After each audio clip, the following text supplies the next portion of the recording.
Sa wakas guys, nagpakita na yung araw dito sa aking garden. Tingnan niyo yung ginawa ko dyan.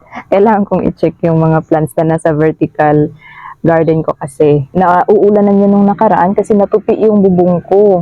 Mukhang mahirap talaga linisan to dito guys. Ang dami ng tumubo na damo. Ito lang mga Ellen ang nababasa kasi yung bubong banda kay Pink Puppet okay. Pero yung kay Ellen, yun yung mauulanan siya. Tapos, nalusaw nga sila guys nung nakaraan. Buti na lang napansin ko at nalagyan ko sila ng supot muna para lang talaga hindi sila mabulok. Yung tuyo na to si Pink Puppet guys. Sobrang dami lang talaga niya ng damo. Pero okay lang yan.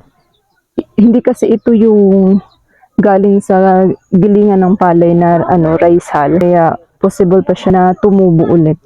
Ayan, mga damo ng palay. Tanggalan na rin natin ng mga dry leaves. Hindi ko alam guys kung nakikita niyo ba ng maayos. Kasi hindi ko nakikita yung screen ng phone. Ang hirap linisin dito talaga na area. Pero gusto ko kasi ang area na to. Kaya dito ko sila nilagay. Ito yung mahirap kapag hinayaan mo na lumaki yung damo. Pagkabunot mo sa damo ay nasama na yung succulents natin. Kahit nalusaw siya, meron naman mga babies na lumabas yan. Ang dami. Nagiging magkapareho na sila ng kulay, guys. Nung nakaraan kasi iba yung kulay nitong isa. Kasi masyado siyang red. Sabi ni seller, stress daw pala yan. Kaya siya ganyan yung kulay. Pero same lang sila na Ellen. Which is true. Same nga lang. Nagiging magkapareho na yung kulay nila. Dahil wala nga masyadong araw. At basa pa yung soil nila. So hindi talaga sila nai-stress. Nasira itong si Monocerotis guys. Ngayon ko lang napansin. Hindi rin ako nag-aakyat dito. Bakit kaya siya nasira?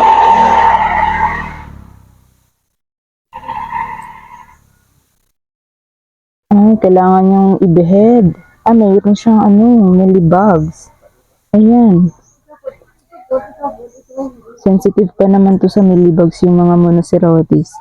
I-behead ko na lang to. Ibaba ko na to para hindi ko makalimutan. Alisin na muna natin to kasi mainit pa naman. Grabe din ang damo nito. Hindi ito nawawala ng damo si Sedum adolphico guys. Dahil ito sa ginamit ko na soil mix sa kanya. Ang soil mix kasi nito ay yung bulok na rice stalks. Yan, magkasing kulay na sila.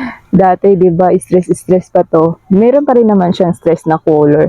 Pero kunti na lang. Alam mo na na overwater siya dahil mayroon siyang mga ganyan. Mga spots sa kadahon. Ganyan Yan. At saka nadideform na siya. Ibig sabihin may fungus na siya. Pero na-sprayhan na rin kasi ito ng fungicide. Kaya siguro naman nalalabanan na niya yung fungus. Dito din sa baba. Linisan ko na lang itong mga mashi dyan na dahon. At saka tuyot na dahon. Kapit na sila. Ito din may mashi. Namulaklak pa rin si si Aron P pala to guys. Ito pala yung Pink Puppet. Naku, nakalimutan ko na. Namulaklak pa rin itong si Pink Puppet. Si Aron P pala yun nasa taas. Ayan. Yellow yung flower ni Pink Puppet. Ang ganda. Siguro sa summer, mas darker pa ang magiging kulay nito. Excited na ako mag-summer din. Kasi gusto ko makita yung mga stress na color ng mga succulents ko. Kasi nawawala nga nung straight na yung ulan. Ito naman si Jedi Talon. May nabulok siya guys, Ang ganda ng kulay ni Pink Jadelet guys, Ayan. Pero alisin ko na rin to. Natakot. Ayan. Pero mag-i-spray na rin naman ako ng insecticide din. Hindi pa ngayon kasi. Naglalaba pa ako guys. Yung mga tinanim ko dito na Aron P, yung mga cuttings ko na maalam lahat. Kasi 'di ba, kakatanim ko lang nun tapos madalas yung ulan kaya siguro nalusaw. Sayang, palitan ko na lang yan, marami naman ako dun. Or i-behead ko na to ngayon. O sige, i-behead ko na yan ngayon tapos itusok dyan sa gilid. 3 heads lang yung nakuha ko guys. Ayan. Maiksi lang yung pinutol ko. Parang may sakit yung stem niya guys. Ayan. May brown. Pag ganyan kasi parang may sakit. So itusok lang din natin to. Ganyan. Ito din sana Pero Pero saka ko na lang ipugot. Tingnan nyo yun, oh. Ilang araw lang kasi uminit, pero nagpipink-pink na agad. Ayan. Diba? So, gaganda din talaga siguro yan. Kapag dumalas na yung init, wala pa rin talagang init ngayon. Si Andromiscus. Ayan. Yung mga nalagas na dahon nito na iba, nagkakaroon na siya ng roots. Tapos, napansin ko ito, nung naglagay ako ng supot guys, nagiging ganyan yung kulay niya. Ito naman, ayan na naka-ROS siya, sobrang nag-yellow. So, ito kasi hindi na siya nauulanan ngayon na naglagay ako nung bubunga. Baka kailangan talaga niyang i-ROS para mag-yellow siya. So, alisin ko na rin talaga to dito. Yung parang may space na. Ayan. Tingnan niyo yung difference. So, sana mag-yellow na rin siya kasi naka-ROS na siya ngayon. Mag-flower na naman to. Ayan, humaba yung kanyang dahon. Dami niyang flower stalks. So, yun yung update dito sa aking vertical garden, guys. Ayan, hindi ko masyado nalinisan yung mga dry leaves nila kasi nga, nasira yung aking tweezer. Saka ko na lang sila linisan ng mabuti. Lalo na ito, marami pa itong dry leaves sa ilalim, guys. Sinusubukan kong buhayin pa rin itong mga jelly beans. Ayan. So far, buhay pa naman.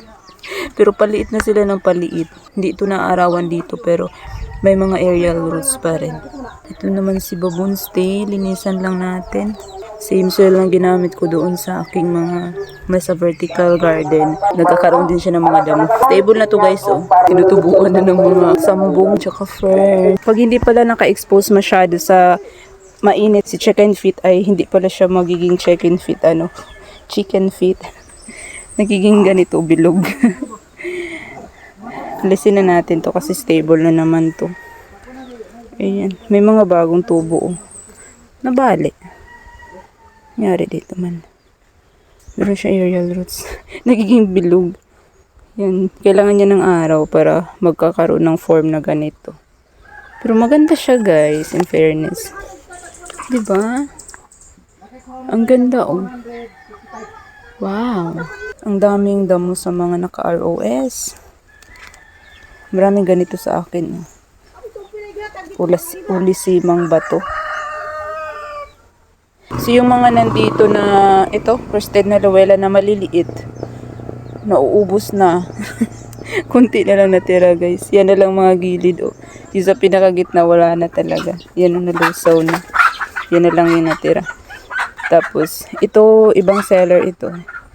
Mukha siyang nag-variegate. Oh. Ayan, ito siya. Variegated na crested luella. Free lang ata to. Free ba to? Mukhang hindi. Pina-ROS ko si Chocolate Stone kasi sino ngayon nagsabi sa akin guys na tumaba ito sa kanya sa ROS? Si Succulent Bliss? Hindi ko na maalala. So, tinry ko nga siyang ma-ROS. So far, nagkaroon na siya ng mga bagong tubo. Ayan, oh. Kulang nga lang sa araw kasi hindi naman naiinitan din dito masyado. Pero may stress ng konti sa dulo ng mga babies. Binihead ko to tapos yan na yung mga tubo niya na bag. Ito din yung mukhang kailangang ibihead. Tapos ito yung mga heads na pinugot ko. Tiuso ko lang din dyan. Mukhang okay nga siya sa ROS. Yun. Thank you sa mga advices. Kasi matagal na akong may mga ganito na uubos. Binibili ko ng lash tapos na uubos ko siya. Yan. Si Victor Kane guys, yung pinugot ko nung karaan, meron na siyang mga bagong tubo. Ayan. Hindi magkikita. Ayan oh. Pero yung dulo lang ng ano niya. Ayan. Medyo nagiging ganyan kasi basa ko to nung pinugutan. Pero okay naman. Nag-heal na siya. Ayan. May pops. Ayan. Tapos masigla na tong heads. Diba? Mukhang kailangan lang nila ng dilig dahil sobrang tuyo na ng soil. Tingnan nyo, hindi na kasi nauulanan sila. Kailangan ng dilig dito banda. Pati din itong si Marpin. Ayan, natutuyo na kayo. Wala, nag-twin head na siya, oh. Sino nga yung ID na yan? Magbibigay nga ako ng time para maglagay ng mga ID nito. Kasi makakalimutan ko na naman, pati mga seller. Importante sa akin na may ID at saka pangalan ng seller para malaman ko kung kanino sila galing. Tuyot na naman to. Kailangan ng dilig. So that was it for today's video, guys. Sana nag-enjoy kayo and see you in the next one. Keep growing. Hindi ko mapastress to.